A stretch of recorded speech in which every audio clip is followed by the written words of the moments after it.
Bonjour tout le monde et bienvenue sur cette vidéo d'introduction au cours de cybersécurité ou le cours de hacking qui était attendu par pas mal de personnes.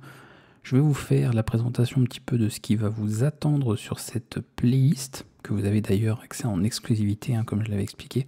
et on va voir ensemble un petit peu les différentes parties ou les différents chapitres que nous allons aborder ensemble sur les différentes vidéos qui vont suivre. Première question qu'on peut se poser finalement, c'est pour qui, à qui peut s'adresser, pour qui, pourquoi suivre ce cours de hacking, ce cours de cybersécurité. Vous pouvez peut-être avoir une raison qui est personnelle, donc ça concerne véritablement tout le monde. Ça peut être de connaître et de comprendre les vulnérabilités des matériels, des systèmes et des réseaux que vous utilisez au quotidien. Par exemple, quand il s'agit d'utiliser un véhicule, donc un moyen de locomotion, on apprend généralement un minimum le fonctionnement de sa voiture et en plus, de toute façon, la loi impose d'avoir un permis de conduire. Donc c'est quelque chose qui semble totalement logique, naturel et admis dans ce cas de figure. Et pourtant, c'est beaucoup moins appliqué dans le cadre d'outils, par exemple informatiques, électroniques, où des gens ont des ordinateurs, des smartphones, des tablettes qu'ils utilisent au quotidien, tous les jours, pour faire tout un tas de tâches différentes, et pourtant ne comprennent pas ou ne connaissent pas le fonctionnement de ces outils. Alors de fonctionnement, je parle d'un point de vue risque qu'ils présentent, puisqu'on peut s'exposer, et aussi d'avoir par exemple un contrôle sur ces données, un contrôle un petit peu sur les différentes fonctionnalités que l'on peut utiliser. Donc vous pourriez peut-être, et vous faites peut-être partie de ces gens qui veulent juste apprendre en fait à reprendre le contrôle un petit peu sur le matériel, les systèmes qu'ils utilisent, et de ne plus être passif ou de ne plus être victime de ça, d'accord, et de vraiment avoir un regard différent un petit peu sur ce que vous utilisez au quotidien. Ça peut être aussi, c'est dans une autre mesure, être capable de mettre en place des mesures de sécurité préventives et adopter des comportements qui vont être adaptés justement aux activités que vous allez avoir. À partir du moment où vous naviguez sur Internet, que vous téléchargez des fichiers, que vous communiquez avec d'autres utilisateurs et que vous exposez vos données sur justement Internet, que vous partagez les données éventuellement, il y a des risques, il y a des vulnérabilités qui se présentent, et c'est bien de connaître ces derniers, d'être sensibilisé à cela, et encore une fois, d'adopter finalement des comportements, d'accord, d'avoir un profil qui va vous permettre de vous protéger un minimum et de faire les choses en bonne conscience, et pas encore une fois d'être victime parce que vous méconnaissiez, vous ignoriez quelque chose et que vous devenez du coup victime de éventuellement un incident qui a pu se produire. Ça peut être aussi en cas d'attaque, parce que oui,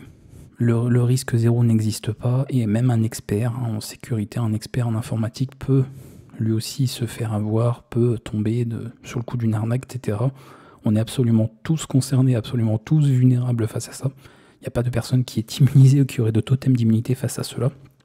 Et c'est bien justement, en cas d'attaque, de savoir comment réagir. Plutôt que de paniquer et de justement ne rien faire et ne pas avoir forcément de bons réflexes, de connaître un petit peu les outils qu'on peut avoir à notre disposition, les choses qui peuvent être faites, d'accord, très rapidement notamment, parce que plus on va être rapide, plus on va agir rapidement, et mieux ce sera. Et ensuite, éventuellement, parce que on parle ici dans un cadre personnel, s'orienter s'il faut vers un professionnel qui lui aura les compétences et les connaissances supplémentaires pour pouvoir vous aider si le besoin se présente. On peut aussi avoir une approche plus professionnelle de cette formation, de ce cours de cybersécurité, à savoir par exemple l'étude plus en profondeur des spécificités en matière de sécurité. Donc là, on n'est pas seulement sur le fait de bien comprendre comment fonctionne un petit peu un matériel, un système, de savoir le prendre en main. Ça, c'est ce que tout le monde, à mon sens, devrait savoir faire au quotidien dès lors qu'il utilise tous ces outils-là. Mais là, on parle vraiment de choses plus techniques d'intrusion, les différents types de vulnérabilités qui existent sur les réseaux, sur les applications, sur Internet, donc le web plus précisément, et tous les moyens qu'on a, toutes les méthodes qu'on a pour prévenir cela et pour se protéger un maximum de cela, pour, éviter en tout cas une bonne partie des attaques, ou en tout cas des exploits qui pourraient être produits. Ça peut être également, peut-être certains d'entre vous, pour acquérir une base de compétences qui sera nécessaire, minimale, pour vous préparer à passer des certifications. Certifications qui pourront être ajoutées sur votre curriculum, et donc faire preuve, être un gage finalement de crédibilité et de compétences au niveau de choses que vous avez acquises, de notions, de connaissances également dans le domaine, et éventuellement par exemple de vous accompagner lors d'études ou lors d'une formation, d'une reconversion, peu importe, pour obtenir un emploi, un poste dans un cadre précis, ou avoir simplement déjà le profil qui va être recherché pour d'éventuels recruteurs, si vous souhaitez plus tard travailler dans la cybersécurité, dans par exemple le fait de réaliser des tests d'intrusion ou de faire des audits de sécurité en tant que consultant, peu importe, mais tout cela pourrait vous accompagner et vous servir dans un usage professionnel également. Au niveau de la cybersécurité, en tout cas quand on parle de hack, quand on parle d'intrusion, etc., on va identifier principalement 5 phases qu'on va retrouver.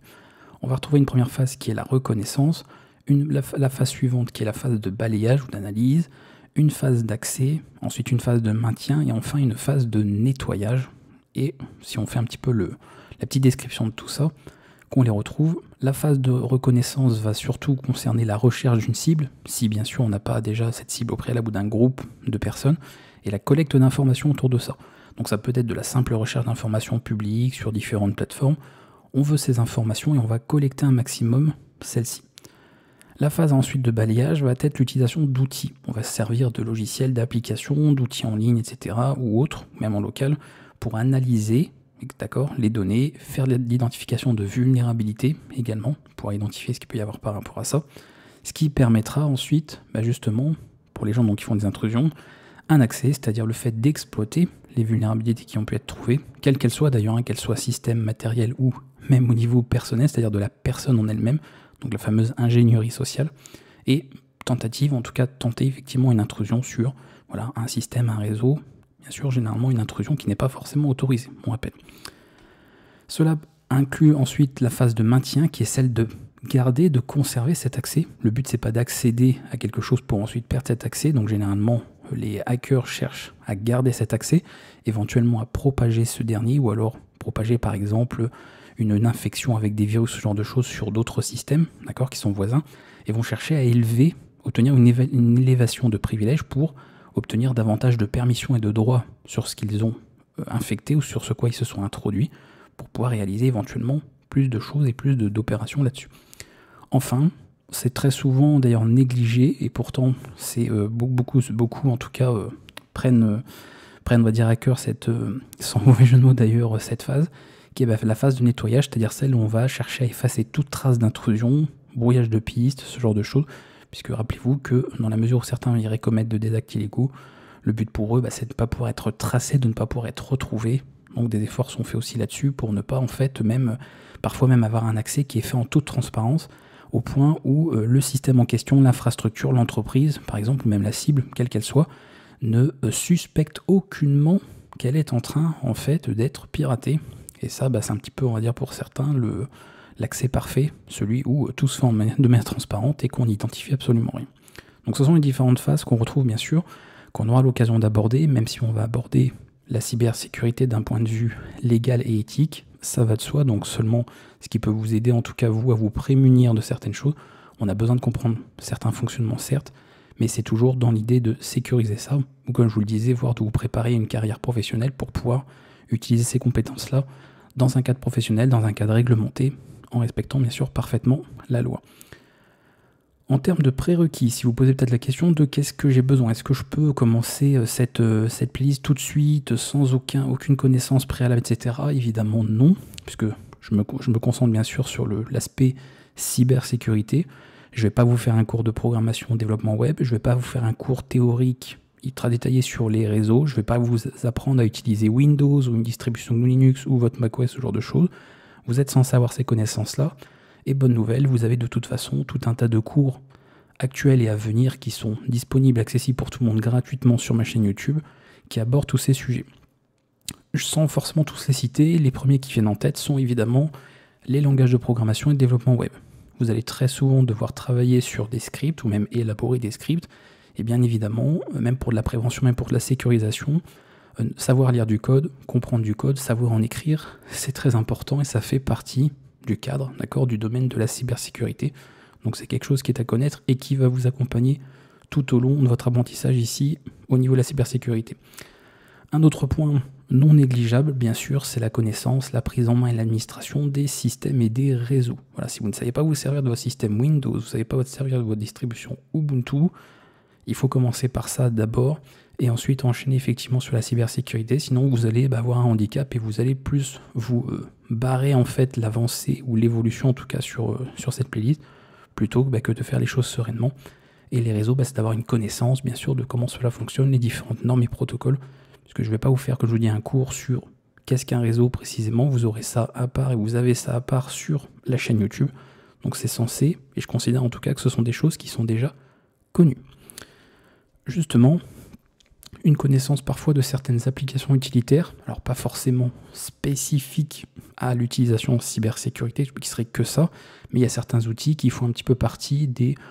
outils qu'on utilise en informatique de manière globale. Donc il faut être à l'aise avec ça, il faut être à l'aise aussi avec le fait d'utiliser des outils nouveaux, voilà, de ne pas avoir peur de sortir de sa zone de confort et d'utiliser des outils qui sont un peu inconnus, même si on aura l'occasion d'en aborder. Ce sera peut-être la première fois d'ailleurs qu'on les verra ensemble, et en tout cas vous les utiliserez et qu'on verra dans cette playlist, mais ce sera fait en tout cas dans ce cadre-là. Mais pour ce qui est plus général, c'est-à-dire logiciels rattachés à des systèmes, pareil, vous êtes censé les connaître, parce que vous êtes censé connaître votre système d'exploitation et savoir l'administrer. Et enfin, tout ce qui est relatif, alors ça englobe bien sûr tout le reste, mais tout ce qui est relatif aux modèles, aux normes, aux standards, aux protocoles, vous voyez, la norme, les protocoles Wi-Fi, etc., protocoles IP, ce genre de choses aussi, c'est beaucoup de théorie, mais ça fait partie des choses que je ne vais pas forcément vous détailler ici, puisque ce sont des notions que je détaille ou que j'ai détaillées déjà dans d'autres cours de la chaîne. Donc je ne vais évidemment pas me répéter, je vais me concentrer ici sur l'essentiel qui est la cybersécurité, en sachant que je ne vais pas m'adresser à des débutants qui n'ont jamais lu ou même commencé à apprendre un langage de programmation. Donc a priori, si vous êtes là, vous savez à peu près où vous en êtes. Après, si vous êtes encore en cours d'apprentissage sur certains de ces aspects, c'est pas grave, hein, vous pouvez très bien faire certaines choses et apprendre certaines choses en parallèle, mais sachez que forcément, en ayant ces outils déjà dans votre bagage, ça va énormément vous faciliter la tâche et vous faire avancer concernant la cybersécurité. Au niveau de ce cours, parce que certains, il est assez des fois curieux de voir que dans certains enseignements, on se contente par exemple de penser ou d'enseigner la cybersécurité sur des systèmes Linux. Par exemple, voilà, on a l'impression que tout se cantonne uniquement à l'open source, sauf que la sécurité, c'est jusqu'à votre maison ou votre voiture, dans n'importe quoi en fait, voilà, dans n'importe quelle chose. L'aspect sécurité a des normes, des protocoles, les gouvernements mettent justement des lois en place sur tous les points de sécurité jusqu'aux jouets qu'on peut donner aux enfants. Donc c'est assez bizarre de se dire finalement faire la cybersécurité ce serait que sur Ubuntu ou sur Kali Linux, alors que finalement ça concerne absolument n'importe quel système, n'importe quelle infrastructure. Donc nous on sera amené, en fonction bien sûr, selon le contexte et selon comment ça s'y prête, travailler sur plein de systèmes différents. On pourra travailler sur du Windows, travailler sur plein de distributions Linux, donc on fera du Kali, on regardera bien sûr sur une distribution très simple, ou en tout cas plus accessible comme Ubuntu, que vous connaissez très certainement, ou Mint, des distributions BSD, des systèmes comme Android, macOS, iOS, ça va être plus compliqué parce que ce ne sont pas des systèmes que je possède, mais certains outils étant multiplateformes, par exemple sur Linux, vous pourrez parfaitement vous adapter et les utiliser si vous possédez un système de Apple. Donc il n'y aura aucun problème là-dessus. Pour les applications, alors la liste n'est pas forcément complète et ça ne veut pas dire non plus qu'on verra exactement et précisément les logiciels que je vous ai montrés là. Je donne simplement des petits exemples. J'énumère quelques logiciels qui sont connus, qu'on peut utiliser très souvent en cybersécurité, sur justement en travaillant sur plein de phases différentes au niveau du hacking ou de la défense, de la sécurisation. Donc il y a pas mal de choses qu'on sera amené à utiliser, peut-être plus que d'autres, juste comme ça en surface, on verra bien, sachant qu'encore une fois, n'oubliez pas que ce sont des outils. Voilà. Le plus important, ce sont les connaissances que vous avez théoriques, les compétences ensuite sur des notions, d'accord ? Et après le reste, on ne fait que utiliser des logiciels, des outils pour réaliser certaines choses, mais parce que vous savez déjà le faire. C'est pas l'outil qui va vous apprendre en fait, qui va vous donner les compétences et vous délivrer les connaissances, c'est parce que vous avez déjà tout cela en amont qu'ensuite vous vous servez de différents logiciels qui existent déjà, parce qu'il en existe beaucoup, donc ce serait dommage de s'en priver, voire même développer et élaborer votre propre script, votre propre logiciel, votre propre application, pour répondre à des besoins par exemple de sur-mesure et bien spécifiques, et tout ça englobe finalement tout ce qu'on peut retrouver aussi en cybersécurité. Et voilà, on a fait comme ça le tour de cette présentation. Mais je termine quand même parce que c'est important, parce que ce cours, comme vous le savez, est disponible en avant-première pour les personnes qui souscrivent à la chaîne, ou qui ont souscrit en tout cas à la chaîne YouTube, qui sont donc souscripteurs à partir du rang argent, je rappelle, donc le rang à 5 € par mois, 4,99 pour être exact. Donc merci à vous, puisque même si vous vous abonnez aussi pour avoir ces contreparties, c'est un soutien financier qui est non négligeable. Et je rappelle que dans la mesure où ça fait maintenant, au moment où je fais cette vidéo, plus de 10 ans que je fais des vidéos, c'est des vidéos qui ont été faites gratuitement, qui sont de toute façon toujours accessibles gratuitement. Si on veut que l'aventure continue, que tout cela perdure, sachant que la publicité, c'est la rémunération par publicité, c'est pas toujours ce qu'il y a de génial, et plus le temps passe, plus ça devient compliqué. Donc avoir une contribution financière qui vient en complément, c'est toujours appréciable et ça permet de continuer un petit peu plus loin et d'espérer bien que la chaîne YouTube dure encore plusieurs années et de pouvoir à terme investir pareil dans du matériel, dans des moyens supplémentaires pour améliorer encore plus la qualité et vous fournir davantage de contenu sur la chaîne YouTube. Je m'arrête ici, j'espère que cette introduction sera suffisamment complète. Dans tous les cas, et vous savez comment ça marche, si vous avez des questions, n'hésitez pas à les poser dans les commentaires. Et pour le reste, quant à ce qui vous attend, vous allez très très vite le constater et pouvoir en tout cas l'apprécier dans les épisodes prochains de cette playlist. A bientôt tout le monde.